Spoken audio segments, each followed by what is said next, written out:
about it, y'all? You got the Lake Seminole Ramblins podcast. I'm your host, Chris Taylor. Thanks for listening. In today's episode, we will discuss the current fishing report with former Redman pro angler and guide, Randy Weaver, discuss the Georgia Bass Nation Championship, talk about Donalsonville's visiting dinosaur, Bowfin, the fish misunderstood, and lastly, we will recap the Gambler Lures Tournament.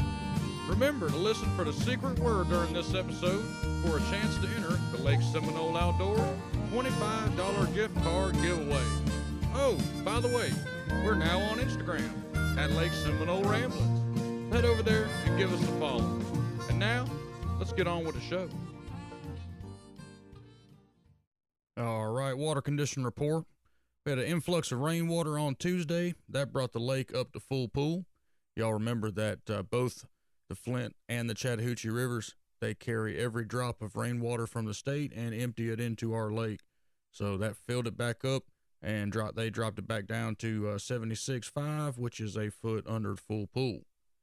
Flint River stain 84, 86. Those are your afternoon temps. Spring Creek has a stain on it now. Good time to fish it. 85, 87. Fish Pond Drain is clear in some areas, slight stain in others. 87 to 88. Chattahoochee River stained 84, 86.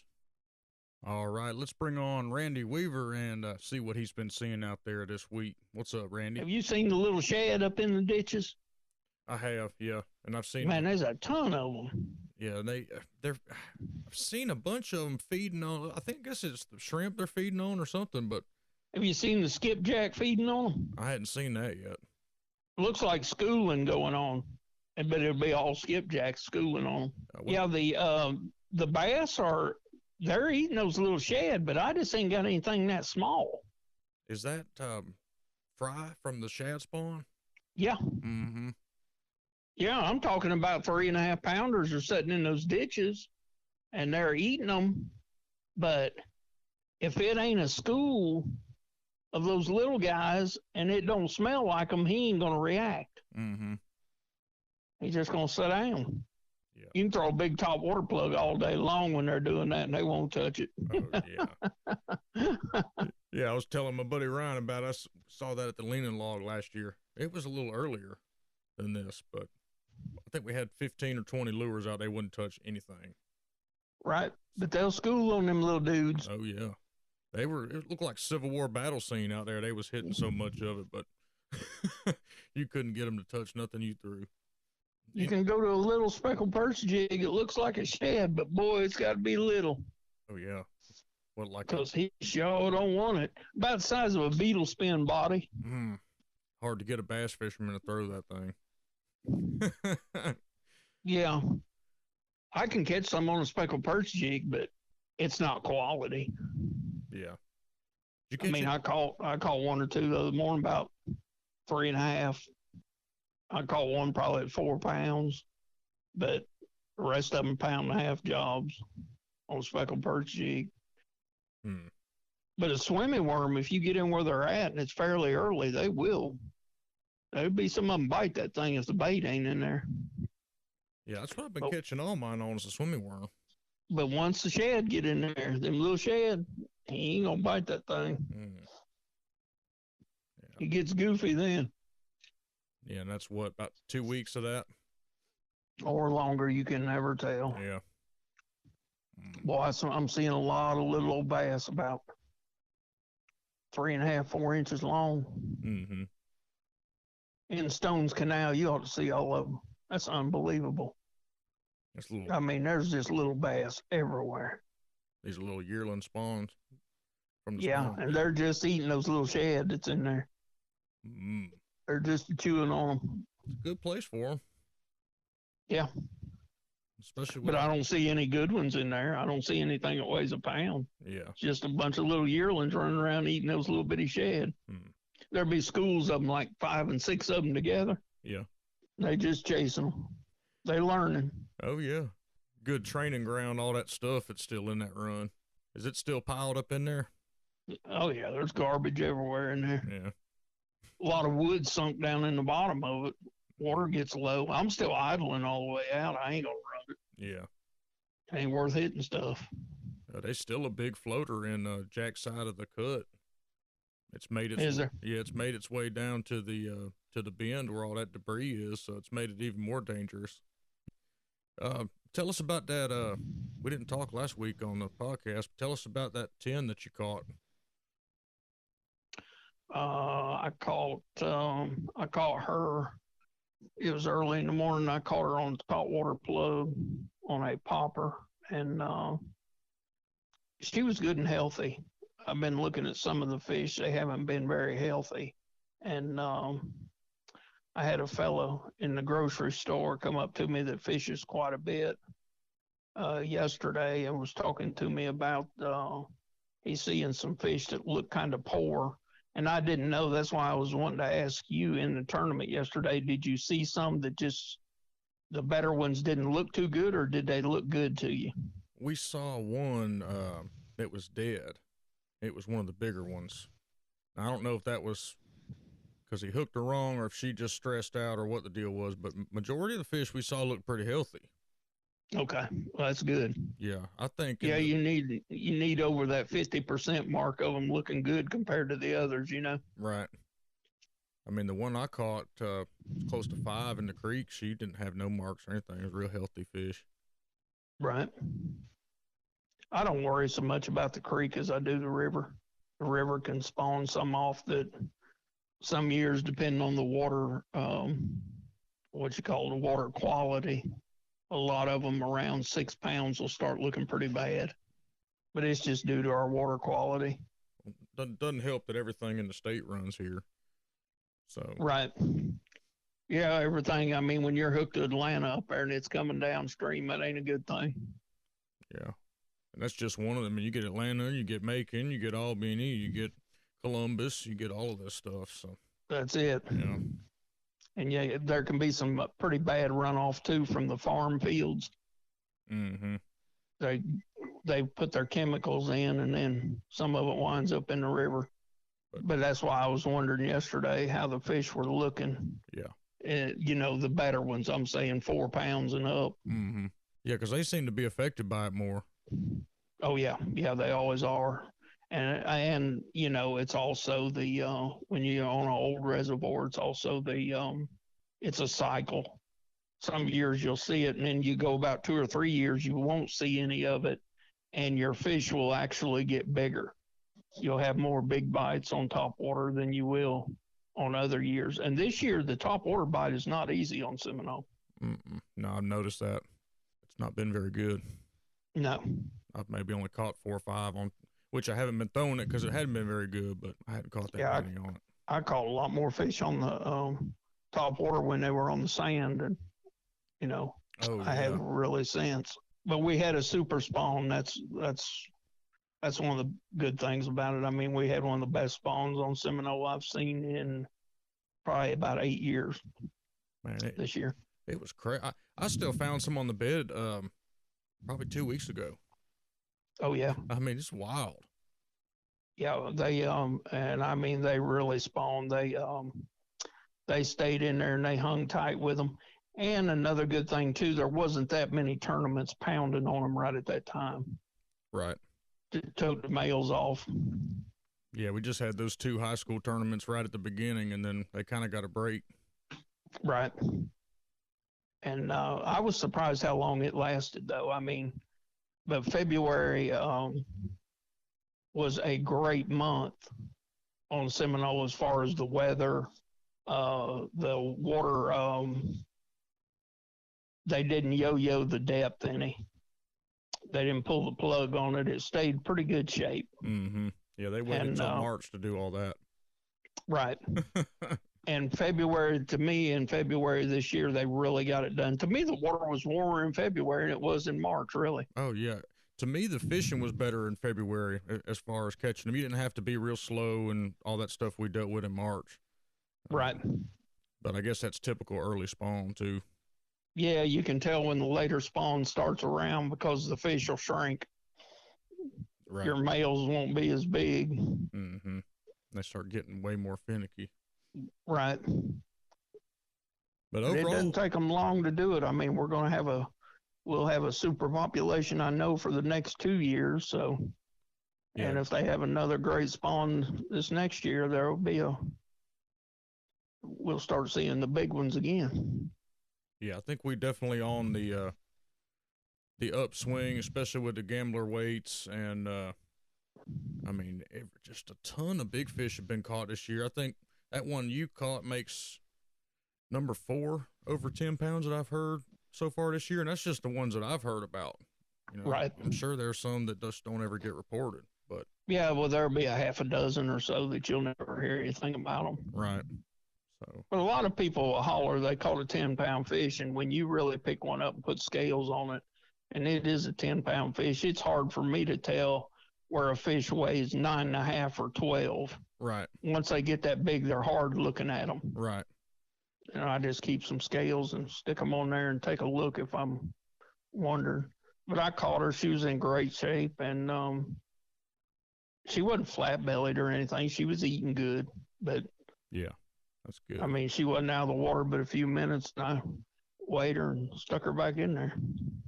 Yeah, most people that catch what they think's a 10 is usually like a 7 or 8, and right. You know, I tell people a lot, which I learned in your boat. It's your arm has to do the shake test. If you can hold that fish out and to get your long arm picture shot, and your arm ain't shaking after about 30 seconds, it ain't 10 pound. I mean, you should be looking at the guy going, "Hurry up and take this picture. My arm's getting tired." Right.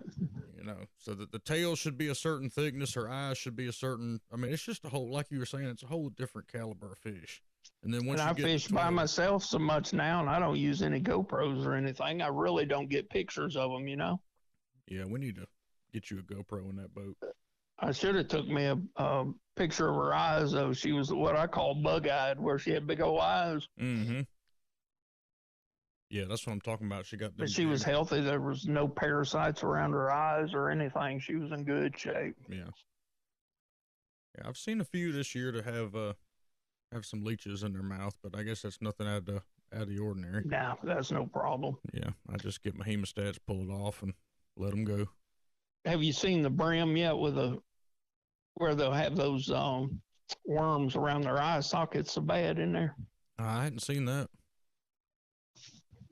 I haven't seen any this year, but some years I see them where they've really got them in their eye sockets. You can reach with the point of your hook in one area around that eye socket. You can reach with the point of your hook. That worm will be exposed in there. And you can take a point of a hook and reach down there and hook, just barely get a hold of him and pull up. And it'll be, I'm not sure if it's his tail or his head, but it'll come out, and then you can grab the pliers and pull it, and you'll see it just unwrapping around that eyeball in that socket, and it'll come right out of there. Ooh, I hadn't seen that before. That's pretty nasty. I don't know what kind of parasite that is, but I'd have to look it up. But I'm sure if you looked it up, because it's common, I mean. But a brim, you know, he gets in that shallow water, and I've seen where they're on bed, and the water's in the high 80s. Maybe even 90 degrees up there where he's at. You can catch him, and he's just about dead when you get him in the boat. Oh, I mean, it's just that hot. Yeah. Well, have you been smelling them all over the place? We run down. Oh, yeah. We run down 75 yesterday, and we were just going, ooh. Every 5 minutes, you get a face full of them. Right. So I'm assuming. How long should we expect them to bed for? I have seen them do it through August. Oh, wow. And I have seen them in September, but not usually. Yeah. Well, that's good news for brim fishermen, even though there's really not a lot of them anymore. Right. But, yeah, if you like to brim fish, you know, they're catchable. And there's pretty good sized ones this year, at least the shellcracker that I've seen. You know, I haven't caught as many shellcrackers this year, but they're bedding deeper than I'm used to them bedding. Yeah. There's a lot of shellcrackers in 9 foot of water now. You know, I talked to a guy at the ramp. It wasn't shellcracker, it was bluegill, but he was catching them in 8 foot bedding. Yep. And that blew my mind. So, wow. Yeah, I've seen a ton of them in 8 and 9 foot of water in about the last 2 or 3 weeks. Even with the willow flies on, they're staying in there, and I think even the brim are they'd rather eat those little shad than they would chase other things around because they flat come in there. Mm-hmm. They're pretty brim though, good size. I mean, they're bigger than your hand. They're call that titty brim. You got to lay them up on your titty, take them off. That's right. Yeah, so I guess our fish, our bass are in our summer pattern. And, definitely. I mean, if somebody's coming to hunt a fish, where would you generalize? Where would you tell them to go? I would fish. If I was going to fish in the creek, I would actually set in the creek channel, touch any points of grass that's coming out into the channel. And you might want to go with something like a smoke red flake worm, something to kind of imitate your shrimp. Yeah. Or because if there's a shad bite in the creek, it's not going to last long. You'd have to land right on it. Mm-hmm. There can be some big topwater bites though around where those fish have been feeding on shad, even up in the morning, if you know where it's going on. Yeah, but it kind of few on the river. I would stay brim colored, Mm-hmm. June bug red, watermelon red in a plastic, and the swimming worm's been doing good, like a paddle tail, vibe tail worm. Yeah, that's majority of all my stuff's come on a swimming worm with June bug. I'm catching a few on crankbait, but we've got some bad grass this year, what I call bad grass. It's got this slime in it. Mm-hmm. And when you hit it, once you turn 60 years old, you're like, you know what? I'm not wasting cast. I'm getting tired. What's going on with grass this year? It is nowhere near what it was last year. Have you figured that out? Like, why? It was our water quality early in the year, which was actually up into about the middle of March to the end. You know how the water got muddy again? Mm-hmm. And it kept flowing. When no sunlight can hit it, it just doesn't generate right. Yeah, because the only places I'm really finding, I'm just talking about the Flint, but good topped out stuff is up around Jack's, in that area. Maybe fire break a little bit, but everywhere else, it's like, where's all my topped out stuff? And we were on sandbars around Ship Island. Last year you wasn't getting on a sandbar, 2-foot sandbar. There's grass all over the thing, and now it's just like it was in March. Right. Years ago, they talk about spraying the grass and all. There was a family that lived, it was on the Flint River, close to the East Bank down there. And I always thought it was odd. So they were out there one day, and I pulled over and talked to them. But they took one of those, those tent tops like they have at funerals, where they drive the stakes in the ground, and then they have a little canopy there for people to be underneath of it. Mm-hmm. They had put one out there in the water about 3 foot deep, and they drove those things down in there and put their top on there, and they was sitting out there in lawn chairs and stuff, just sitting out there with their feet in the water, Mm-hmm. And I'll never forget that they were spraying chemicals and stuff trying to kill the grass and fighting it. And one day I was over in that area and there was nobody up there, and I floated in there close to where that thing was at, and I looked. But where the bottom was shaded from that tent top up there, there wasn't a stitch of grass growing in there, and you could see the exact square where that thing was shading. Ah. If it couldn't get light, it just never grew, Yeah, so if the water stays real muddy, it ain't gonna get photosynthesis. It ain't gonna grow. Right. It won't do its thing, and that tent taught me, because the water was clear that year, but that tent taught me. I thought that was really interesting. It was bigger on the east and west side of it, and it was because it would get a little less sunlight on one side of it, and then when the sun would get over on the other direction, there was less sunlight on this side. Mm-hmm. So the east and west side of the tent, there was even less grass going out from it because the shade lasted longer. You see what I'm saying? Yeah, the shadow cast on it. Uh-huh. Yeah. And on the north-south sides of it, the grass actually grew right up to where the shade was. Mm-hmm.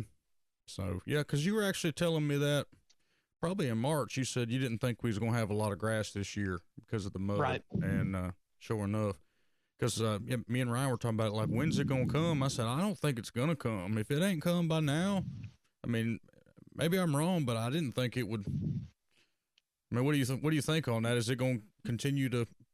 No, when it's got a slow start, it just never does build into anything much. It is like the storm when the hurricane come through over on the north side of the Flint River. I mean, that grass just never did really grow over there again after it tore it out. And then the following year, it started making its comeback. I wrote this down because we had a question we wanted to ask you. How did they make, you told me that the 75 wasn't always there. How did they make that when they were ready? Did the Corps come in there and just pull stumps or? Yes, they pulled them, and they also had a pair of clippers that they would reach way down under the water and cut them off. Okay. And load them on a barge thing they were pulling around. Yeah, because I went back and looked at some aerial photographs, and all out there by the swimming hole on the east bank, that was all wood. And like, right. It's all gone. Did they do the same thing there? Right. Okay. They pulled those. They pulled those. Okay, because I think I saw a picture from like 61, and there's so much timber over there, it just blew my mind. We're like, there's not a stitch of it left over there. That explains it. Okay. Yeah, they pull it. Now you'll come up on the east bank. There's a couple places out there on those sandbars. There are a stump or two. Mm-hmm. And that's from where they were gigantic oak trees. You know what I'm talking about? Yeah. The kind they said, there's nothing we can do with that. Kind of the old growth stuff. Right. You could tell they'd cut it off with a chainsaw, but that was before they started, letting the water come in. Mm-hmm. They cut it off with a chainsaw, but there was no pulling it. When they're big around as the center of your boat, they're pretty hard to pull. Yeah, that's right.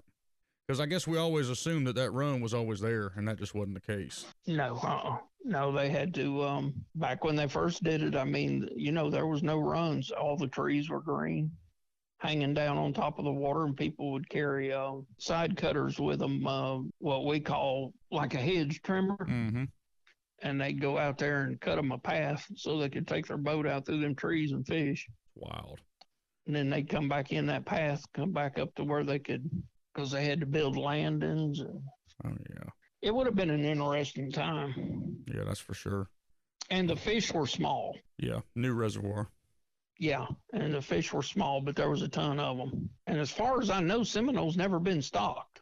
Yeah, I don't see why they'd have to. I mean, two major river systems emptying in, it should do it itself. They will stock some hybrids, but I think the only ones that have done that in a while has been Florida.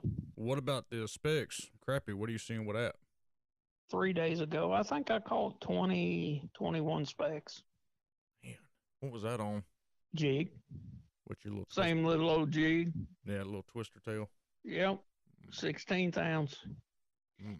If they're there, it'll catch them. What was you around grass lines hunting or? Yeah, ditches. Yeah. Yeah, I've been seeing some about. But they were only there early, and then it seemed to me like after the sun got up pretty high, I stopped back in a place where they were at early, and I think I caught like one, and they just weren't there.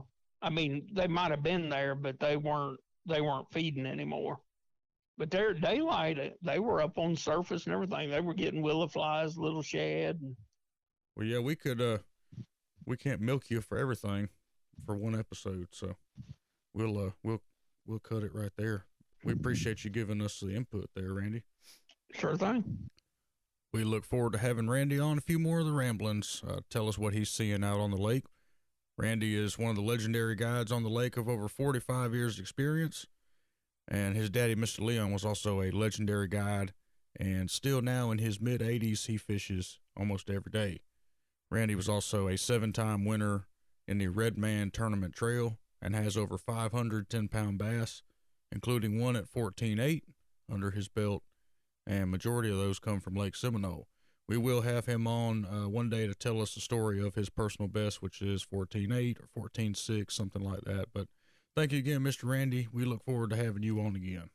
All right, so let's bring on Ryan. Let's start rambling. Looks like we had the Georgia Bass Nation State Classic. That was hosted on Lake Hartwell over the weekend. and we had anglers representing both Seminole and Decatur counties. And that tells you what kind of anglers we got down here, Ryan. Like both counties touching the lake had anglers going to the state championship. That's pretty awesome. Yep. There's a lot of good sticks down here. Like I said, heck, even those young kids are in there. Those two from Bainbridge, I don't know the ones personally from Seminole County, but those two from Bainbridge take a lot of my money on Thursday nighters and West Sides. They're really good. They're young, but they're really, really good. Bowen and Shane finished up in the Classic up there on Hartwell this weekend. They got 5th place. They had like 29 pounds on 2 days worth of fish. That was largemouth and spotted bass mix. Showed you how tight it was, though. They got 5th with 29. First place was only 32. So that's 2.5, 2 3/4 pounds with the ounces in there that separated 1st and 5th place. The boys caught about 15 pounds each day. Like I said, it was just a tough lake.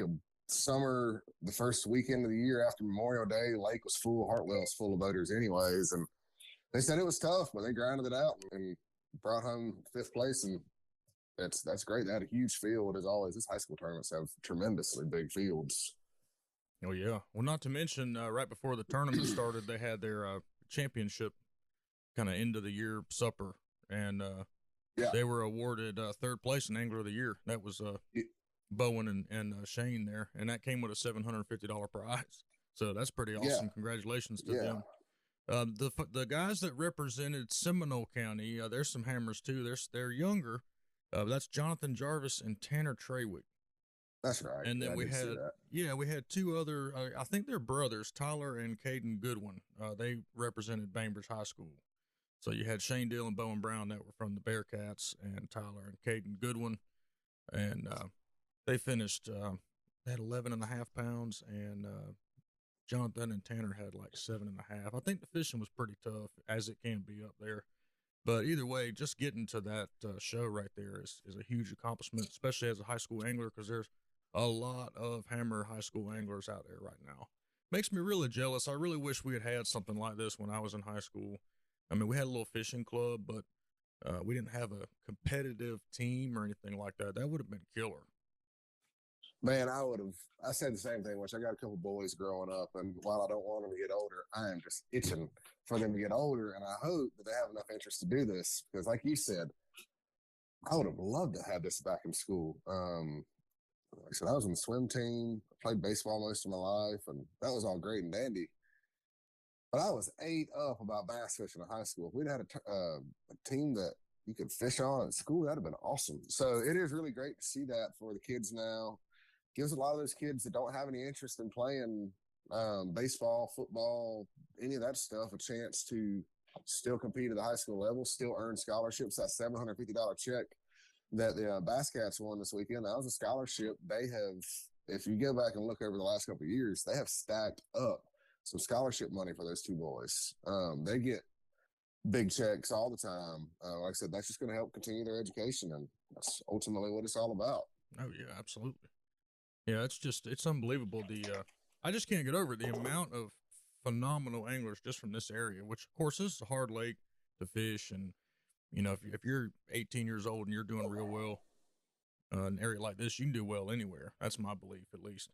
But I mean, you got those boys, and then you've got, Flint Davis, who's 19 now, I believe. And he's already had, 25, maybe 26 now, top 10s in pro circuit. So, yeah. You know, they breed them good here. That's awesome. So, speaking of that, so imagine coming out your house and you're kind of tired. You got your coffee in your hand. You walk out to the truck and you hear this bellow come out from under your truck. Well, I'm just going to turn around and go back in. We're going to start the day off on a different note. I'm not going. Right. It's going to be like, wait, what was that? Oh, no, I'm going inside. No. So, yeah, so Donalsonville Police Department. Now, keep in mind, y'all, Donalsonville is about 17 miles from the lake. And on Friday, they shared a video of an alligator that was under this guy's carport in town. And there's just... I saw that. I think it looked like a pretty good size, maybe 6-8 foot. Looked like he was a pretty good sized gator. It's bigger than I wanted under my car or truck. That's for sure. So, it looks like Chief Deputy Hank Bagwell, Investigator Cale King, and Seminole County Code Enforcement Bill McClendon, they were tasked with having to go in there and wrestle that dude out of there. And we've got the video on our Facebook page, so if y'all want to head over there and check it out, it's I don't know if I want to handle that thing. They use a good bit of electrical tape and tape him up real good, and I got a good laugh about that because they hog-tied him like they would a unruly prisoner or something. They taped his legs back behind his back and taped his arms up and probably used that whole roll of electrical tape. And thing about alligators, they got a really, really powerful close, but their open is just, it's there, but it's not strong. So you don't really need it's still that. It's scary. You're like, a little bit more than you need won't hurt nothing. That's right.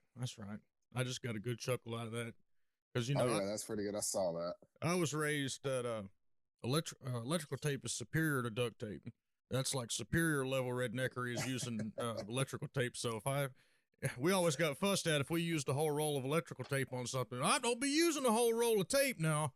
And so I heard Ron in my head saying that, and that's why I got tickled about all that tape. But yeah, that's our brave boys in blue. Appreciate y'all for helping that citizen out there. But you just never know what you're going to get when you go to work as a law enforcement officer. But I just thought it was interesting. Like, how'd he get there? I think somebody brought him up there. I mean, there's a lot of creeks and ponds up there. So this same event actually happened to one of my very good friends. He was my coyote hunting partner. We won the Eastern, Chris Smith. He lives nowhere near the lake. He lives out here on Old Pelham Road. This is about 5 years ago. He walked off his back porch. I mean, DNR was involved, Sheriff's Department, everybody. They got one under their porch that was over 10 foot long. They had a litter of puppies on the porch. And luckily they had an elevated porch. The gator couldn't get up the stairs. But when Chris come outside to smoke his mortar cigarette and drink his coffee, there's a 10-foot alligator under the house just hissing at him. And they had a standoff with it for like 10 hours before they could finally get someone out there that was qualified to do the job. And he wasn't going anywhere. He was just sitting there looking up at that kennel full of puppies. So, I mean, you hear about it all the time down here. They'll end up in some strange places.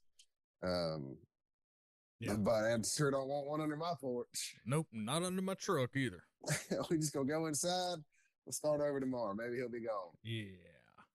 I ain't gonna make it today, boss. Yeah, there's a gator under my truck.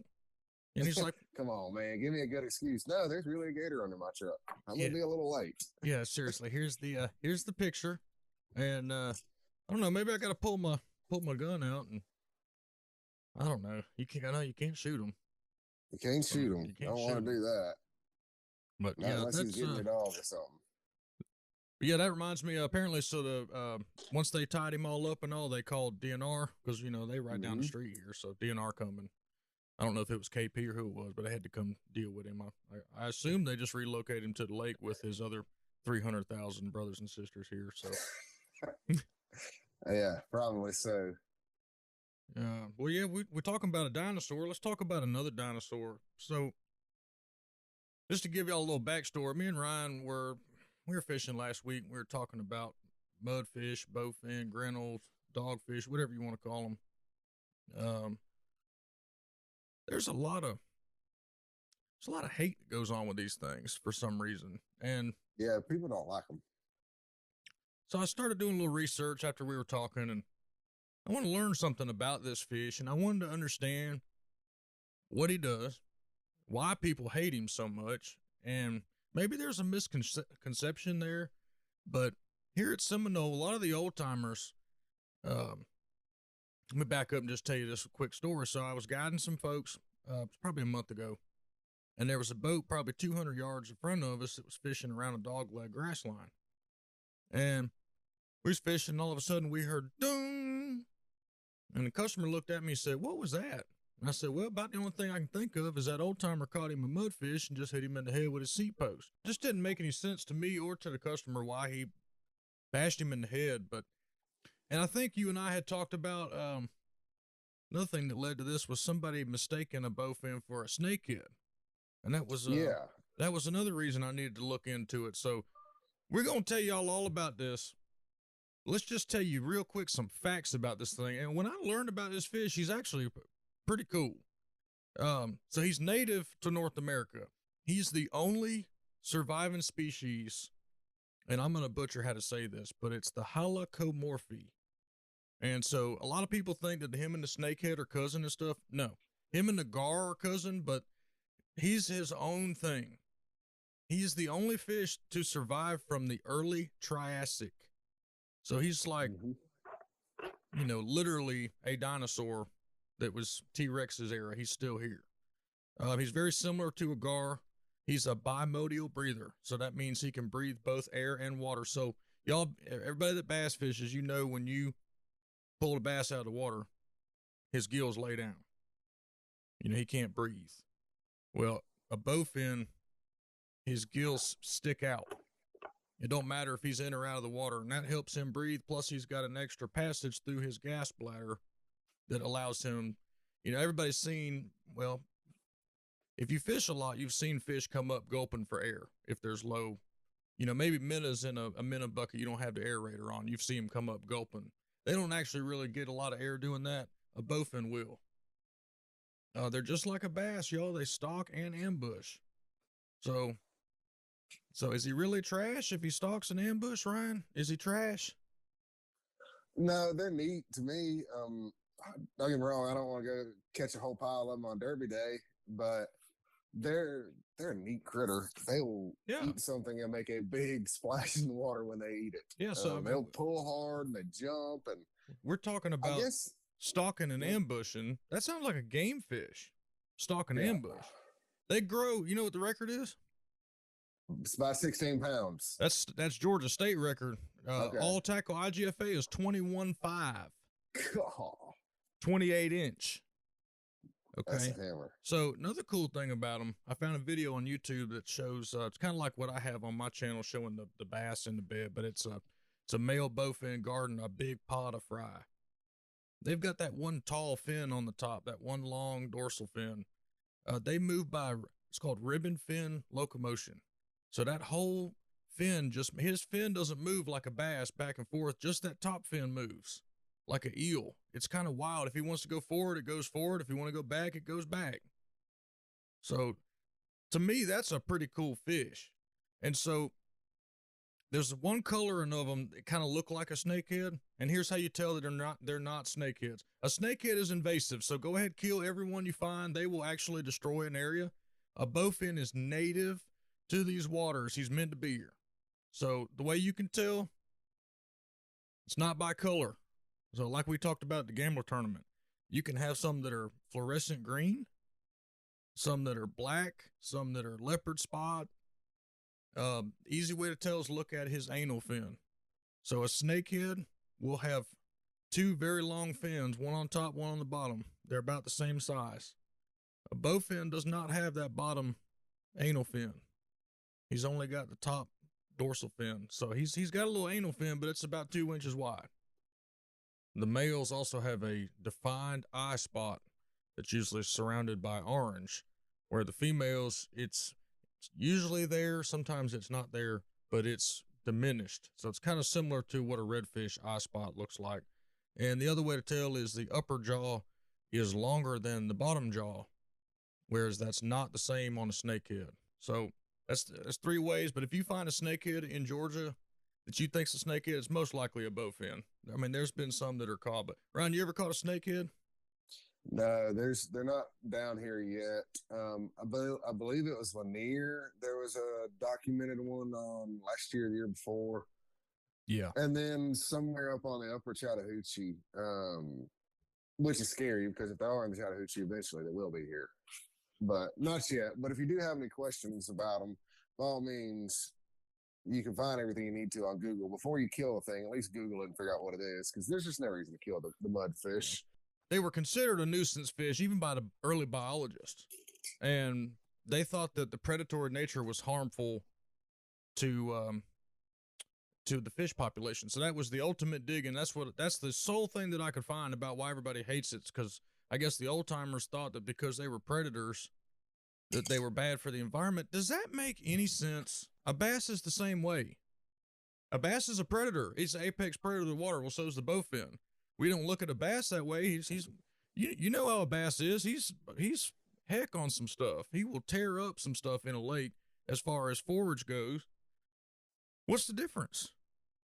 So I think a lot of people were always brought up like with that mentality of he's gonna eat the bass out of the area, not physically eat the bass, but he's gonna eat their food source and run them off. But see, that's what we got to break, because a bass will eat its own young.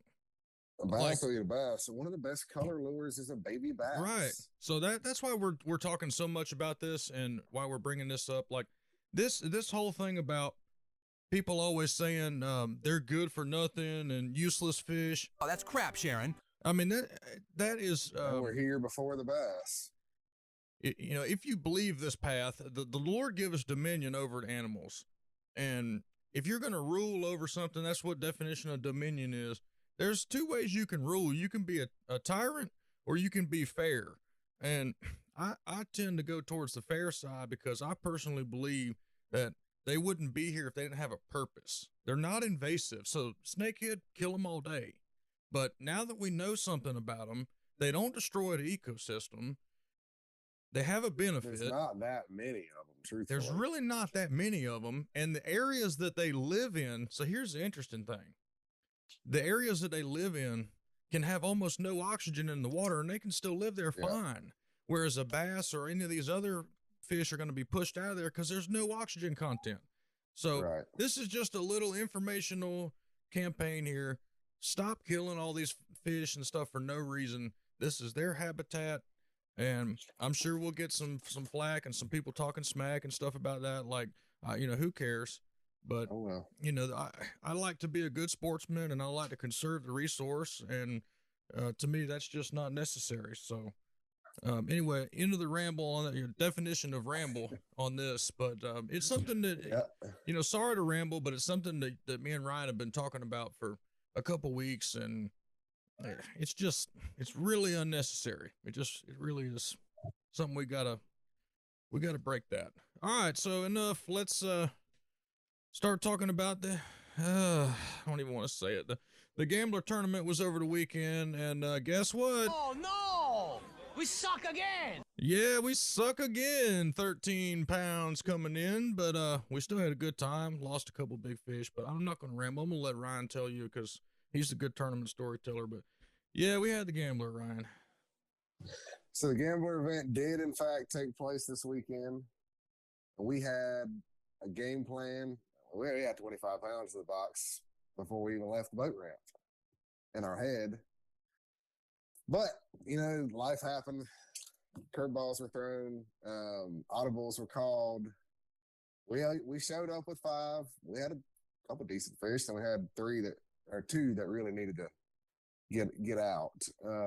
Yeah, and you love how the last bite that I get is like a 5-pound jack.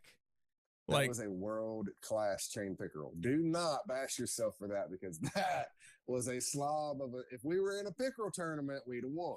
No, you talk about a dang in the face right there is. One more fish, just to at least, at least try not to go in with our head hung down, you know. And up, there we go. You got one? Yeah, jackfish. Like, I even got the net. Yeah, you did. And there was 3 people around watching, and I just hung my head in shame. And he wouldn't self-release. You know, usually you can get him to come off. He was pinned right through the nose. Dig him out. Yeah. But no, it was a good time. So let's get into some of the information about it. So for those of you that didn't know, the gambler event was a gambler-only event. You could only use their soft plastics. Their baits they make are very limited to some jigs, some swim jigs, some that kind of stuff. You could, however, for some reason, use an Alabama rig in the event. I'm assuming that's to fill it up with 5 gambler swim baits, little slim easies on the back of it. And in our defense, we only had 3 styles of worm with 2 colors. By the time we committed to fish this thing, we were very limited on what gambler supplies were left around. So we caught them on a 10-inch gambler ribbon tail. We caught them on a big easy. We caught them on an easy swimmer. And Gambler, we got a new one. Chris the swimming decided that he Cinco. needed to adapt, and he got a Gambler Fat Ace and a Gambler 13-inch ribbon tail. He cut each of them in half. One was like a green pumpkin candy. The other one was like a watermelon red. He got some mended, and he stuck it together. And I'm going to be 100% honest with you. I was like, wow, we've reached that point in the day. Forecast later, Chris catches the biggest fish of our event, about 4.5 pounds on it. So I can't say anything about it. It worked. So if Gambler, Mr. Chuck, if y'all are looking for a new bait, we have an idea. And it does catch them. I saw it firsthand. Yep. Gambler's Swimming Cinco. Of course, Cinco's trademark, but Swimming Ace or whatever you want to call it. But yeah, and that's not the exact good cover there, Ryan. That's not the exact glue that we used. I got a special glue. It's similar to Mend It, but man, right. I cut that stuff. Of course, I glued my fingers together a little bit, but it wasn't like 4 or 5 casts. That thing held up. Like you call a fish on it and kept fishing it the rest of the day. Yeah, I made like 50 more casts with it before it started falling apart again. But yeah, that's how desperate. I love Gambler stuff, but I just don't have a lot of it. And I just dug in my, we both have arsenals of baits, and I dug in and found some bulk ribbon tails and some bulk aces. That's about all I had. Maybe one cane toad, and I had two of those mini white lightnings, little swim baits. Yeah, we caught a 3.5 pounder on one of those, and then the jackfish tore up the other one. So we were really limited, but we had fun. The Gambler products did what they were supposed to do. They caught fish.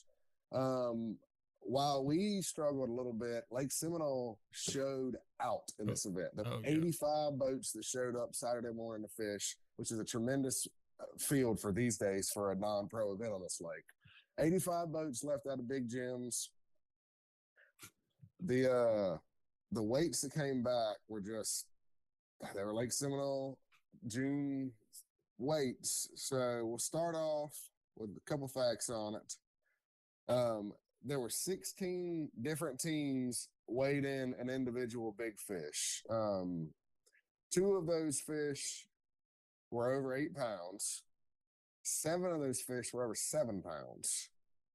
Wow. And 6 were over 6 pounds. Now, granted, there were bags full of fish that size, but that's the biggest fish of that bag. So 16 teams had at least one fish over 6 pounds in there. The winning weight was by Brad and Caleb Reynolds, the local hammers, 26 pounds, 14 ounces. I saw Brad had like a 714 in there as well. Mm-hmm. DeVico and Sneeds got second place by the hair of their chin at 26.6. They just did. I mean, half a pound there is all they lost on first. Carter and Travis got third at 24 pounds, 5 ounces. Matt Beatty and Young got 24 pounds, 2 ounces to get fourth place. And Merritt and King rounded out a fifth place with 23 pounds and 2 ounces. Fifth place. And it still took 23 pounds. From what I understand, it took about 20 pounds to break the top 10.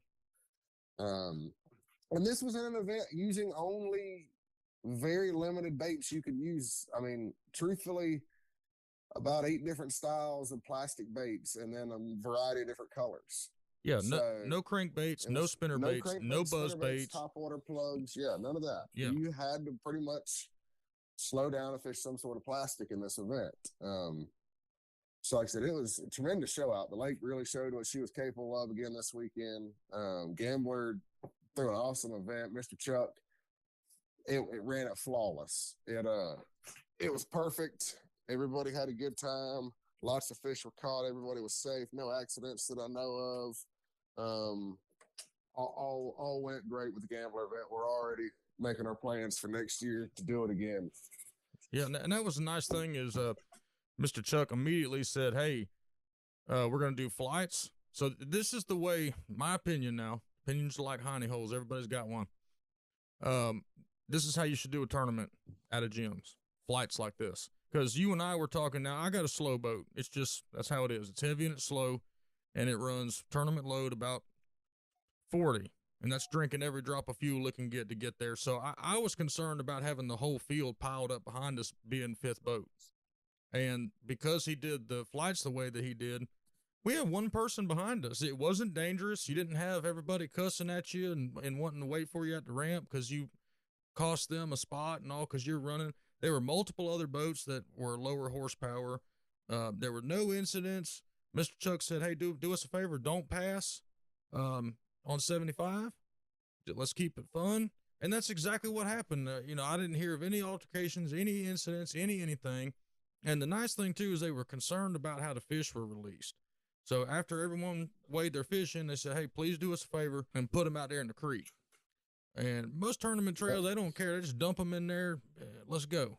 So I liked how the tournament was put on. I personally wish there would have actually been a boat check because we did see a boat with spinnerbaits tied on rods. It was right there on the deck for everybody to see. But other than that, apparently there was a polygraph administered to everybody, correct?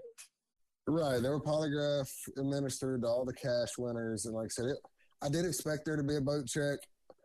I understand with 85 boats in it and very limited staff how he was able to get that it was ran more or less on a honor system. But I am happy to know that the polygraph was done to all the winners. So there was no questions about that. Everyone played fair. And that's what this whole event's about.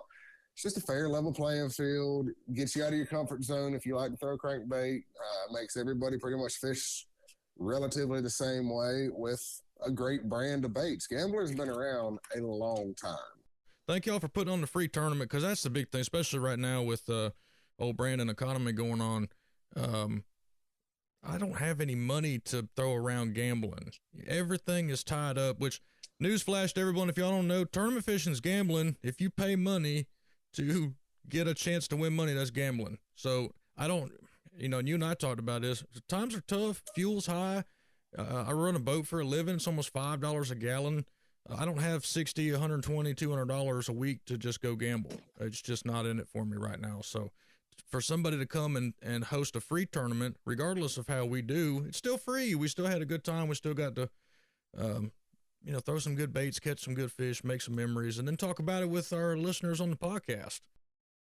Locally, we have the Tuesday nighter this week, and we have the Thursday nighter this week. Tuesday nighters out of Big Jim. The Thursday nighters with Seminole Sticks. Clint Brown runs that out of the Bainbridge Boat Basin. It will be Thursday, June 9th. Registration starts about 5 p.m. Blast off is at 6:30. First come, first serve on boat numbers. You do leave in boat numbers, so the earlier you get there, the quicker you get to your hole before someone else. Fish till 9:30, 3 fish limits, $55 entrance, and that covers your big fish. So payout, I believe Clint pays out 1 and 5, 1 and 6. It's a good time. So everyone, if you're around the boat base Thursday night, go on out and fish. It does have a cutoff with jack wingets. You can't go farther down the lake the jack wingets or the run. You can't go over into the creek, so it's a lower river to as far north on it as you want to go. Right. Yeah, and that's it's a good time.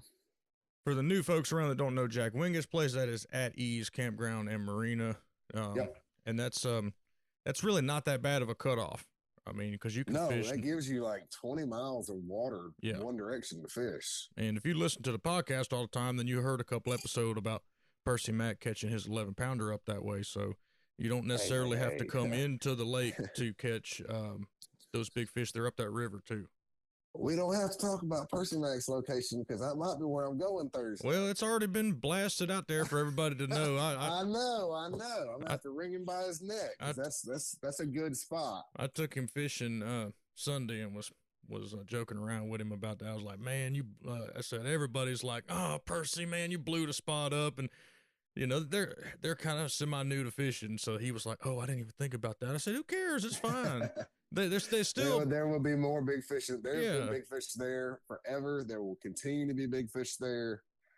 It gets fished 7 days a week anyway. So it's not a secret spot on the Flint River. So no, I'm just playing. I am probably gonna stop in there and run me a buzzbait through them stumps there Thursday. Yeah, it's a good spot. See if I can't find her sister. Speaking of good spot, have you stopped in LSO lately?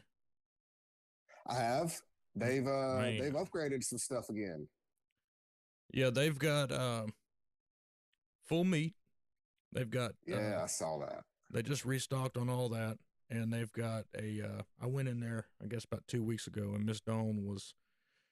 I think every time I'm in there, I see her re-merchandising because she's adding stuff, and that's what you want to see in a place. That means it's doing well, and it's listening to its customers, and it's trying to give you every service or every item that you need, whatever.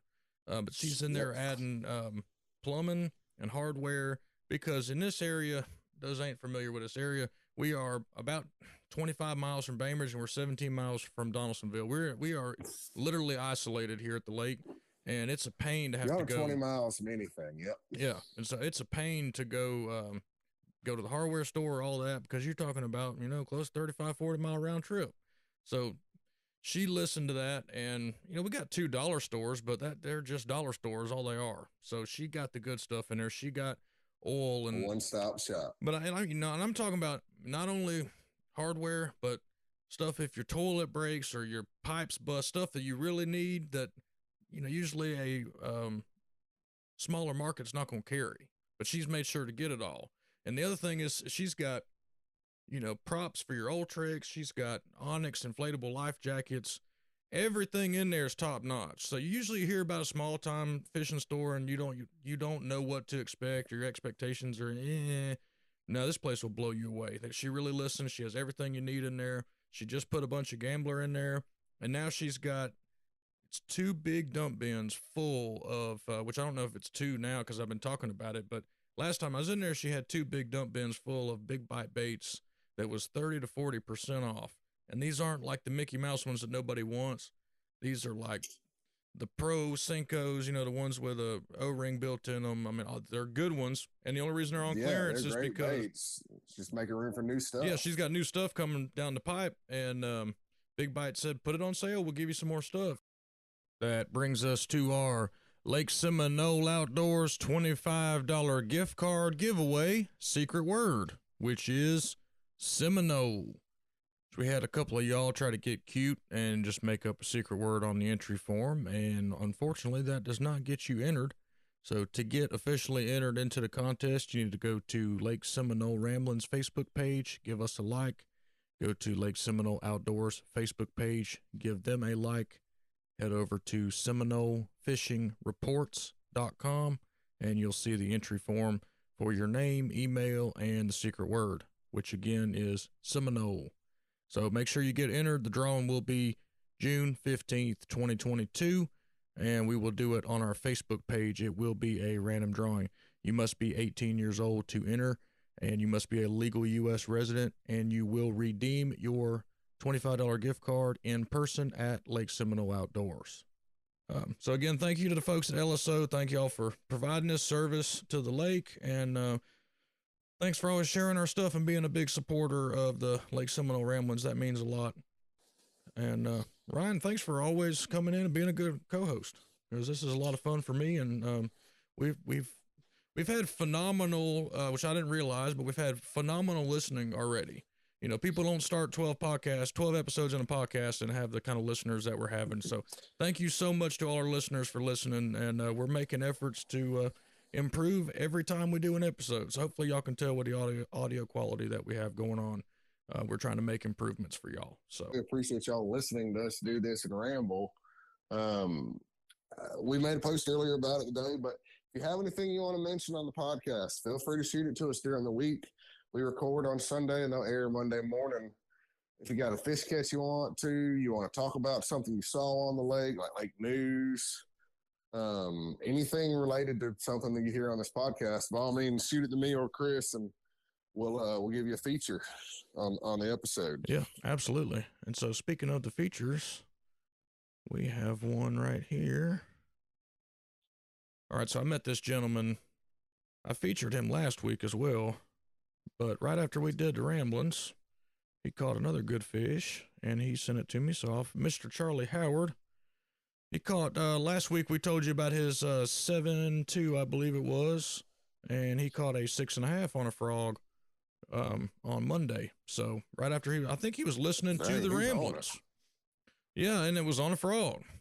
So, and we had been joking, well, not joking really, but we've been talking about our frog bite was kind of poor in the areas we've been checking, and bada bing, bada boom. Next day, there's frogfish is. So you can call Mr. Charlie and figure out how he's catching them. Oh yeah, I need to call somebody because I'm embarrassed after which it's fine, but I kept trying to tell myself, Chris, you got 3 baits in this boat you can use. I mean, excuses are like like I said earlier, excuses are like everything, whatever. But hammers are gonna hammer. So congratulations to everybody. It just tells you how healthy this lake is right now that we have that kind of weight coming in. I mean, it's fishing as good as I've seen it in a long time. The grass is actually not bad this year at all. Yeah, the grass very is little totally grass. People are going to be like, "Oh, you're crazy! There's grass everywhere." Compared to June, most years there's not a lot of hydrilla yet, so it's fishing great. Come down, get you some. Give Chris a call. Give us a call. Shoot us a message on the website. One way or the other, we'll get you hooked up and catch us some fish, whether it's in our boat or in yours. That's right, brother. Well, Ryan, thanks for coming on, brother. We'll see you next week. All right, man. We'll talk to you soon. Have a good one, Chris. All right, buddy. You've been listening to the Lake Seminole Ramblins podcast. I'm your host, Chris Taylor. Y'all, thank you so much for listening. Hey, do us a solid. Head over to Apple or Google or Amazon or Audible or Podco or wherever you get your podcasts. Give us a review, maybe a 5-star, maybe a subscribe, maybe jump over to YouTube, hit subscribe. Social media is everywhere. Go to our Facebook and hit like, or go to Instagram and hit follow, or do whatever you got to do to follow us and give us a hand. It will help us continue this positive growth that we have. Thanks to y'all. So, again, appreciate it. Head over to www.seminolefishingreports.com, and on that website you will find a written copy of the fishing report and a PDF format on how to run the lake if you are new to Lake Seminole. And hey, let me ask y'all, you ain't come to see us yet, what you waiting on? If you need a guide, SeminoleGuideService.com, and until next time, I'll see y'all later.